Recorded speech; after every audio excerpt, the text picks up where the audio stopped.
And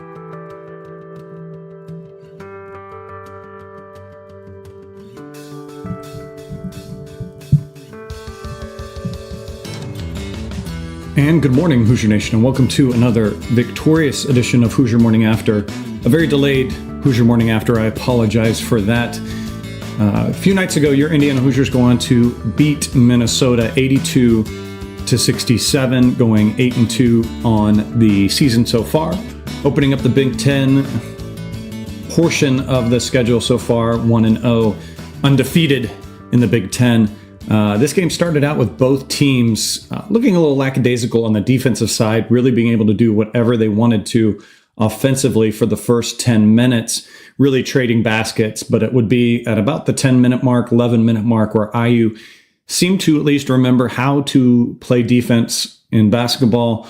After being tied at 22 all, IU closes out on a 22-9 run in the second half, going up in the half by 13, which was much of the same for the rest of the game in that second half. IU really dictating the pace in this. Great to see IU doing that, as we tend to kind of get sped up by other teams or play to the speed or the level of our opponent. So great to see IU being the advancer in those as far as those metrics for Indiana. Minnesota, not really known as a team to get out there, get going fast and everything, a little bit slower. So it was good to see IU kind of do that as well.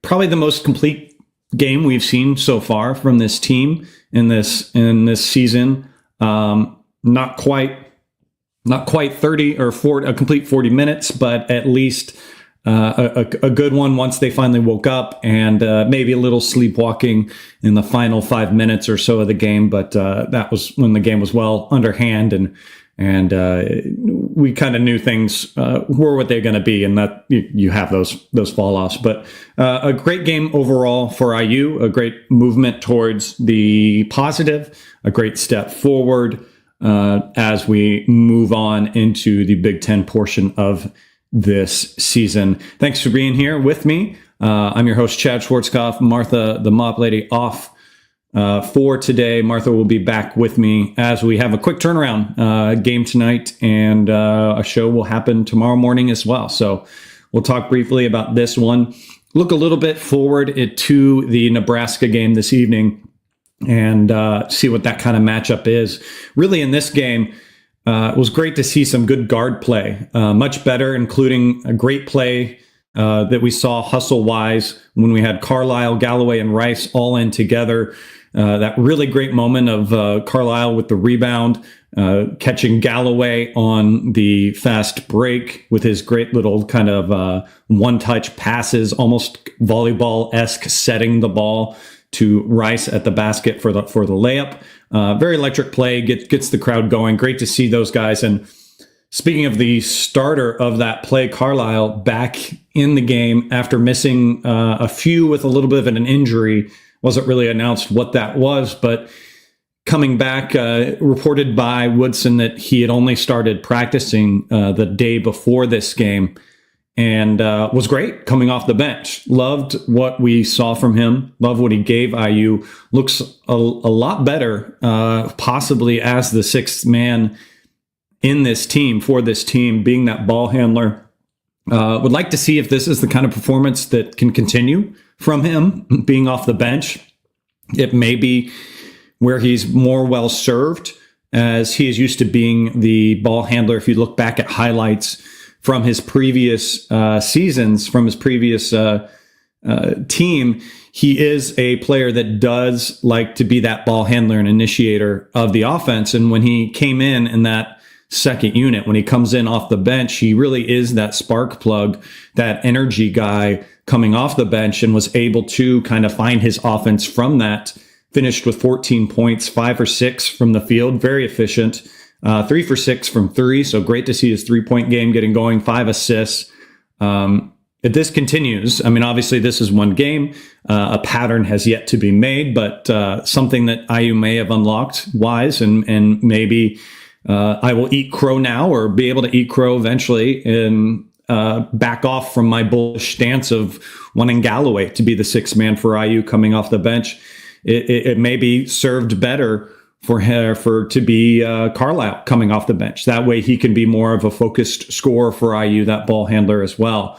Also, maybe a narrative starting that the starting two guard position for IU is the cursed position for IU, as in this game, Galloway struggled, only scoring 1 point off of a free throw, only took one basket attempt, and that was a 3-point shot, but was 1 for 4 from the field, 3 assists, 4 turnovers. So a little bit of a struggle game for him, but still in the higher up of plus minuses for this team, 26 minutes and 14 plus minus. So was doing things off the stat sheet despite some of those negatives on the stat sheet for him, just being that accessory man out there in that two guard position. But we'll see. We'll see what kind of pattern continues to get constructed in those regards. And speaking of the bench, usually I kind of start these shows and really talk about the starters, but it's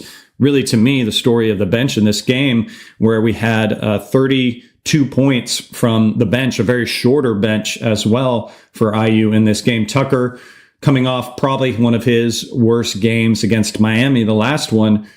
In this game, getting 16 points, 6 of 10 from the field, 0 for 1 from 3, 4 for 6 from the field, 6 rebounds was great to see. He was really skying in there for the rebounds, 20 minutes for him. Just feel like his shot selection was a lot better in this game. Got to the rim to start the game more than he was shooting those mid-range shots that he tends to.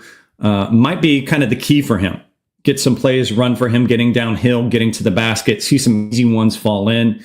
There is, again, it's a common phrase to be said, but when players see that ball go down, something in the psyche happens where they relax a little bit better and the game feels a lot better. They're not missing their first one and feeling a little more tense in the shoulders, just tensed and fighting for that first ball to see go in. So like that for him, like to see him get to the rim and see those first points go in and what that unlocks for him. Hopefully it opens up a whole another type of game for him moving forward, but good to see that kind of contribution from him off the bench. The one aggravating thing with it, as we will probably just constantly say from him, is just wish he would find 2 or 3 more steps back and find the 3-point line a little bit better. A little bit aggravating when you see him with his heels on the 3-point line, draining those long twos, but he's just a heck of a ball player and amazing skills that he has, and the way it just looks effortless for him in the game is fantastic to see, and great to see him have a good comeback game and continue to quote Ted Lasso, he is our goldfish. Definitely on the team. He forgets when those bad plays happen, forgets when the tough games happen, and just goes out there and does it for IU. So good to see from him. Excited to see what he can do for us moving forward, if he can string together a few more games like this. Miles Rice, continuing talk, starting back to the lineup, starting lineup guys. Got a little banged up at some point in this game. Appeared maybe it was just a stretched muscle or Charlie horse or something. Kind of went into the tunnel, came back quickly, got back in the game. Just had that one basket made. Some ups and downs for him. So as of recently, just kind of struggled to still trying to find his place in this team. He was kind of known as Stanford to be their leading scorer, they ran a lot of high screens for him, a lot of things to get him going downhill. IU doesn't run that as much, but interesting to see where he finds his game. 2 points, 4 assists in this game, 5 rebounds was the great thing to see him skying in there. He got up for some of those rebounds, so at least good to see him get active on the board. The other thing, obviously, that's been the big narrative recently for IU has been the big men, that 2 big lineup on the court. Wasn't really a glaring issue for IU in this one. Obviously, this game as well was played a lot more in the trenches and by twos as well, as we'll talk about when I get into some of the stats. But Didn't really see it as a negative, didn't really see it as a positive, just kind of a thing. Obviously, I think having your two big men be your leading scorers is going to happen a lot because that's where a lot of our talent and a lot of our positives can go. And Ballo was probably the slightly better one in this game for IU with a very efficient game, 5 for 5 from the field, and a narrative and past stat wrecking 8 for 11 from free throws. Thank you so much, Calbert Chaney, for doing that. 4 assists is another great stat to see from his regards. Just thought his motor looked a lot better in this game too, getting up and down the field, up and down the court. I was going to say field, up and down the court a lot quicker in this game. Didn't really feel like he was jogging too much in this, but good to see. Some good high-low and stuff from him and Malik. Malik finishes with 16 points. 7 for 10 from the field, shot those 2 threes that I will always say I want to see him shoot. Missed them both, though, this time, but again, keep shooting them. I'm fine with that. 2 for 4 from the free throw line for Malik as well. 4 assists, so good to see as well. Just 1 turnover, 7 rebounds, matches Ballo's 7 rebounds as well. So good play by those guys. Nothing really glaring that I would say in a negative way, and IU was able to feast down there with whatever lineup they had, whether it was 1 or 2 bigs. So that's what we're going to see, I think, in the Big Ten moving forward, and something we'll see even in tonight's game, leaning on those big guys as well. Mackenzie Mbako, I feel like, had a very quiet 13 points. I'm kind of shocked to see that on the stat line for him. 15 for 12 from the field. 1 for 3 from 3, 2 for 2, perfect at the free throw line as well. Saw more hustle out of him. He's the only one on the team that finished in the negative as far as plus minus at a -1. Some of that due to his defensive deficiencies that he still struggles with a little bit.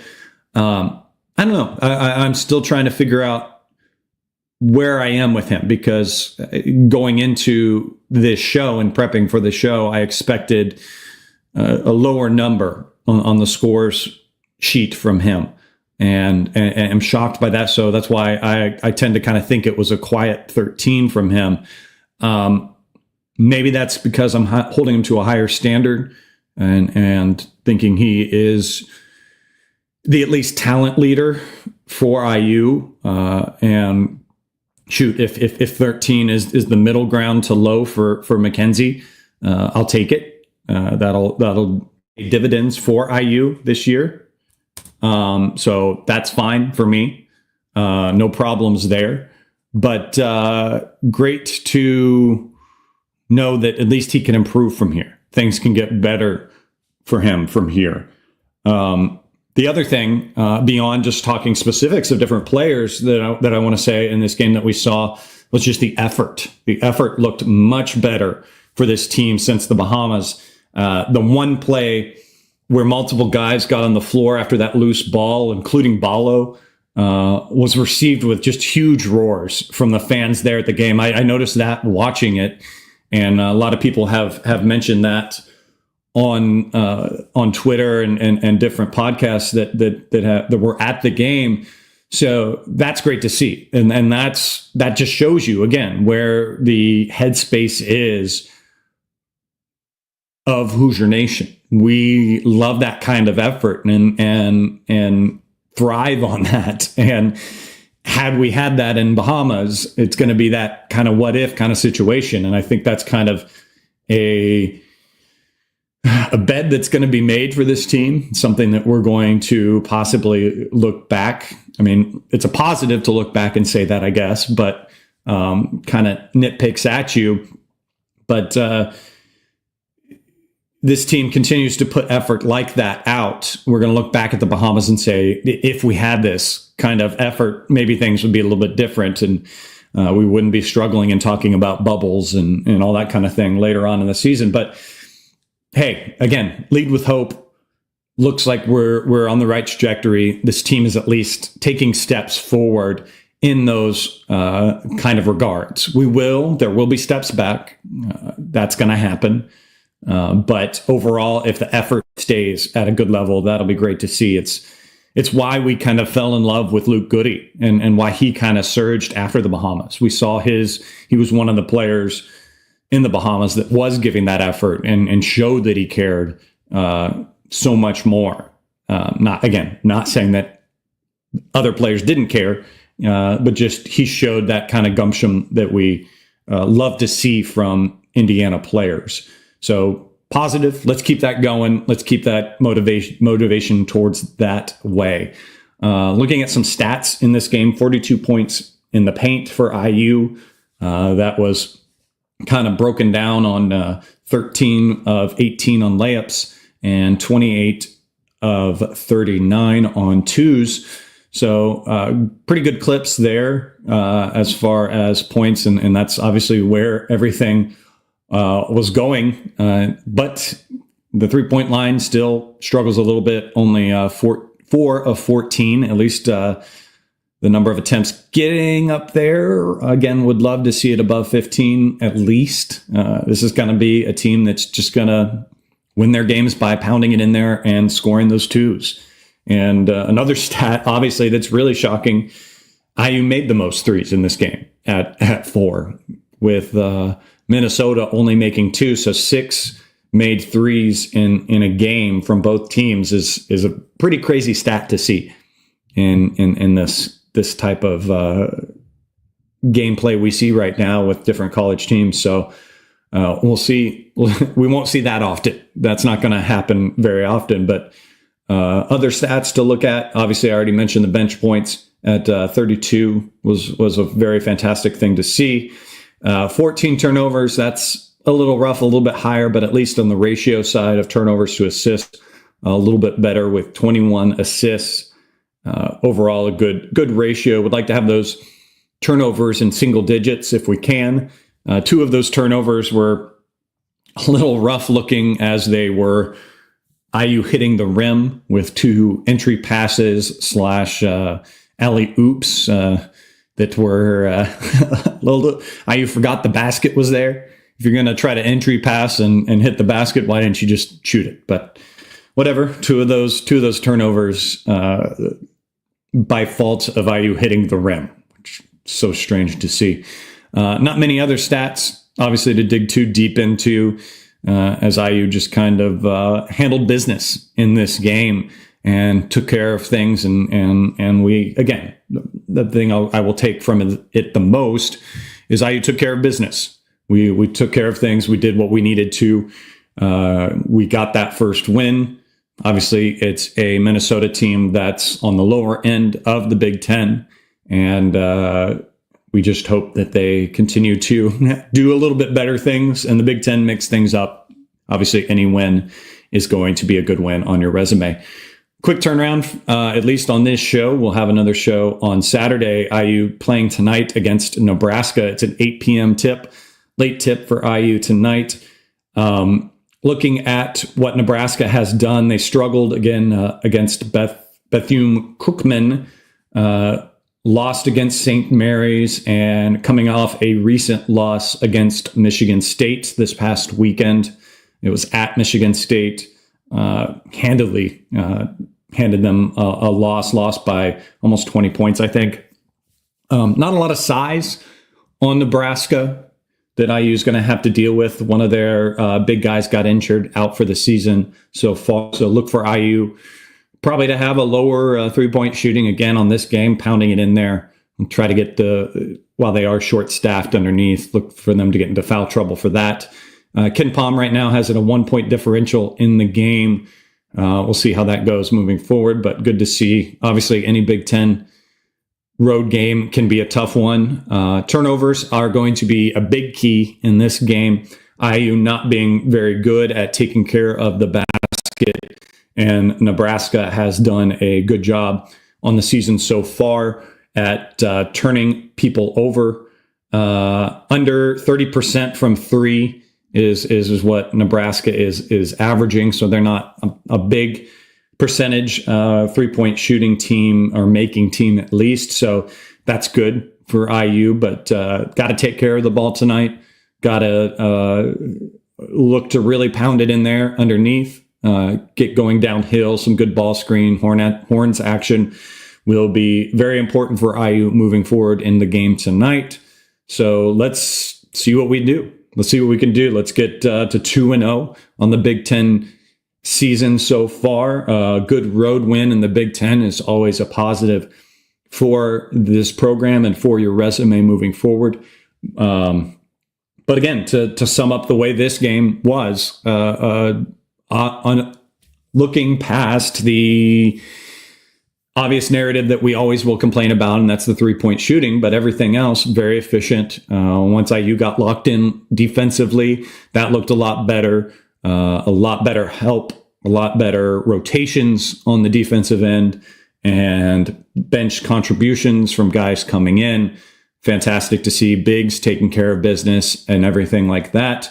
Rebounds were a lot better. So a positive move forward for IU in this game. So with a quick turnover and with tip happening in just about 12 hours from now, I will finish this episode off. So thank you for joining me for this quick little dip and dive into this IU win in this game. Fantastic to see the guards play, see Carlyle back, getting those minutes and getting those points up for him. Follow me on Twitter if you want to follow and see when the show's going to go live, and watch us live on Twitter now at General Chadwick. There you can find that. Martha off with me, but we'll be back tomorrow in the show at The Mop Lady is Martha's. Don't forget to like and subscribe to the YouTube channel. Thank you for following and listening if you're listening on the different podcast streams. We'll be back again tomorrow morning, 7:30 a.m. Eastern for Hoosier Morning after Nebraska. Until then, guys, go out there, have yourselves a wonderful Friday, and let's go Hoosiers.